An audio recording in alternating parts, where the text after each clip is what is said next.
Hello, everyone.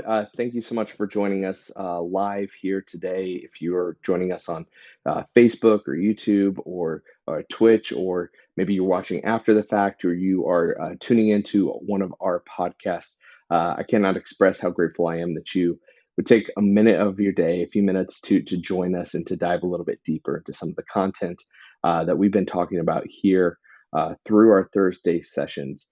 If you could, would you just take a moment and like or share, subscribe, follow, whatever it is on the platform that you're on? Uh, any of those help us continue to share the love of God to a broader audience. So I would just ask that you could do that for us. And if you want to, you can turn on notifications on Facebook and YouTube and Twitch, so that way you can receive notifications anytime we are live.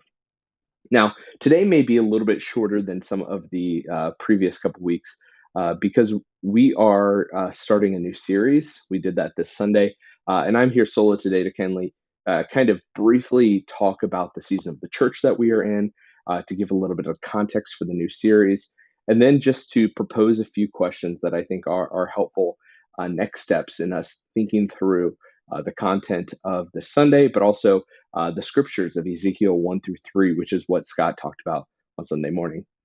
So last Wednesday, we entered into the season of the church called Lent.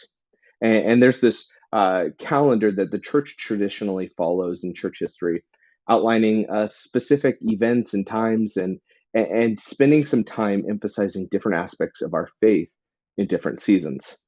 The season of Lent is a 40 days that are leading up to Easter. And within these 40 days, the church traditionally prepares our hearts and our souls and our minds for both the celebration of Easter Sunday, but also the feeling of Good Friday, the heaviness that comes there. The season starts on Ash Wednesday, which is the day that we remember just that we are finite in our humanity. And because we are finite, we eventually will all perish. We will all die. Obviously, this isn't like a happy-go-lucky message, but it reminds us of our frailty found in human life, and also just the preciousness of the time that we have here on earth. A day that reminds us not to take for granted the moment that we have, not to take things for granted, to realize also our limits and the limitations that we have as humans. This begins a 40-day journey as we prepare our hearts and our minds and our bodies for Good Friday and for Easter Sunday. Traditionally, there is a fast associated with this season as well, where people abstain from certain things to center their minds on what will be coming, what is to be coming with Easter. And here at the Foundry, something we're going to be doing in this season is encouraging everyone to fast with us on Wednesdays. Some, that means giving up lunch on Wednesdays. For others, that's fasting from sun up to sundown. And for others, that's completely abstaining for food for all of Wednesday. So we ask that you join us in that. And if you want, you can also follow along with some Facebook Live prayers that we are having on Wednesdays at lunchtime, where you can take that time that you would normally spend eating lunch and instead engage with some prayer. So for this series of Lent, we decided to spend some time in the book of Ezekiel, which frankly is a pretty bizarre book in the Old Testament. But there is some pretty incredible messages also in this book. If you're familiar with history, you may know about the rise of specific empires, whether it's the Assyrians or the Babylonians or the Greeks or the Romans.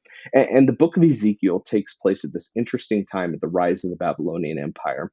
This guy named Ezekiel is a priest in the city of Jerusalem, and he is taken into captivity, as well as many others that are taken by the Babylonians and those from Jerusalem that they deem as like the social elite, the top class. At this time, the king of Babylon places a leader in charge of the city of Jerusalem, kind of as a proxy for his own power, while leaving those who he deems as less elite socially in the city. Now, it's important to note here as well that less than a century prior to this, there was a massive influx of population to the city of Jerusalem. And many historians believe that this was caused by refugees fleeing the northern kingdom of Israel as the Syrian Empire invaded and coming into Jerusalem. So we are left with this city with a mass population boom due to refugee resettlement less than a century ago, which would comprise mostly of those who were left behind by the Babylonians. A few years pass, and this guy who's serving as the proxy for the empire, he eventually decides like, hey, I want to do my own thing. I want to detach from the power of the Babylonians. Nebuchadnezzar, the king of Babylon, learns about this and is just enraged. And so what he does is he brings back the Babylonian, uh, the military, the power with great force. And they come to Jerusalem and they burn the city down, destroying the temple that the Hebrews used to worship God, brutally attacking anyone left in the city and taking many of these refugees into captivity into Babylon. If you read through the book of Ezekiel with us in this series, which you'll find in a reading plan on Facebook, you'll find some rather odd and disturbing text in this passage. But it's helpful to remember the perspective in which Ezekiel writes is one of a refugee who has been displaced from his homeland, who has witnessed or heard secondhand of atrocities happening to his people, possibly even to friends and to family. And yet at the same time, Ezekiel maintains this love for God and for his people amidst all of this. So the Thursday sessions throughout this series are going to be comprised of a variety of different things. There'll be some weeks that we will have some conversations. There'll be some weeks that we will have more of a devotional thought. There'll be other weeks that we have just a broader understanding of the text, because the discussions of the devotionals may not be a perfect fit for what that week is talking about in the scripture. And so today we're going to be just kind of reflecting on a few different thoughts and questions and themes from the first three chapters of Ezekiel, which is what Scott talked about on Sunday. The first one is that up until this point in the Old Testament, God was geographically connected to the city of Jerusalem. So for Ezekiel and other Israelites who are led into captivity, there's this question of re-understanding or reimagining who God is and where God's presence may be now that his temple has been destroyed. Can he meet us in a foreign land? Can he see us in our despair and our hopelessness? What does faith even look like now that everything that we know about God has kind of been turned on its head? I think this is a concept that matches where many of us have found ourselves the last few years. You know, when the church looks different, is God still there? When there's all of this strangeness and suffering in the world, is God there? What do I do when things that I believed about God or about the church have been turned on its head and it's different now? A second theme I think that it's important for us just to consider and wrestle with today uh, is the relationship between Ezekiel and his people. Ezekiel loves his people. He also knows that they have chosen a different path than what God wanted for them. And so he's put in this awkward and uncomfortable position to support his people, to advocate for his people, to challenge his people, knowing that ultimately they would reject him and at times even be pretty hostile towards him. I think this again begs a few questions for us. Who are your people? Who have you been uniquely called to love? Who do you have a deep longing to care for?